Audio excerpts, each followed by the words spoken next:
कि ये लोग के हमरा सत्कार करके चाहिए। साधु बाबा कहलो जे ना हमनी के सबकरा हाथ के छुअल पानी ना पी ले जाए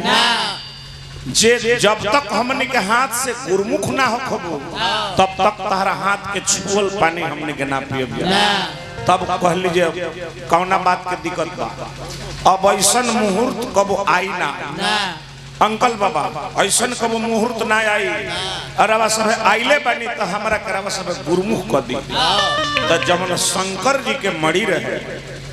विचार कर गुरमुख कई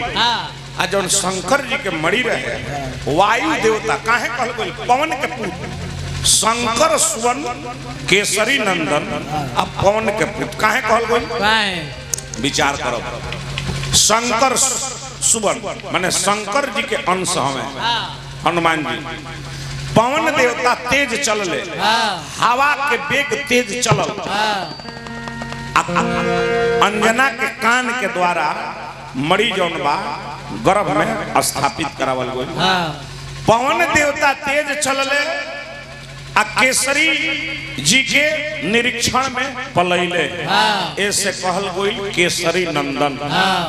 नंदन कहल गइल नु। अब घर बड़ा गइली कहले कि हमरा संग त छल हो गइल हमरा संग छल आप लोग कह दी कहले जे ना तारा के वरदान देता नहीं कि जौन पुत्र हुई हैं विश्व विख्यात हुई हैं बलवान हुई हैं बुद्धिमान हुई हैं विद्यावान हुई हैं कहलो जे लाल हुई हैं ए गोरी जानी सब सनसार जन कर चिंता मन में अल्लाह ले फल करी है यार जन कर चिंता मन में अरे अल्लाह फल करी है यार जन कर चिंता मन में अरे अल्लाह फल करी है यार जन कर चिंता मन में। दोनों जना वरदान दिहलो कहले जे कहले विजयया गवैया हो जाई बवाल त नान्हे उमरिया गुजरिया अजब ऊ करी है कमाल नान्हे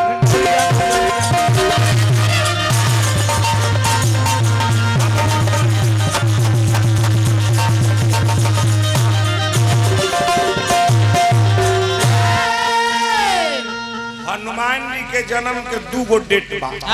कौन कौन ई जौन प्रसंग गौले है इनकरा अनुसार हनुमान जी के जन्म भइल चैत में आ जौन हम प्रसंग गौने हा ओकरा अनुसार हनुमान जी के जन्म भइल कार्तिक में। कार्तिक में दू गो साल भर में हनुमान जयंती मनावल जाला। विचार करब तो हनुमान जी के जन्म भइल एक लाइन में सोहर मंगल हमनी के माता बहन बेटी लोग बैठल बोलो तो एक लाइन में गाई और बाद में लयदारी गाई हाँ आ कहे से कि सोहर में मोहर लागेला खड़ा हो जाओ तक करा तीरी आवा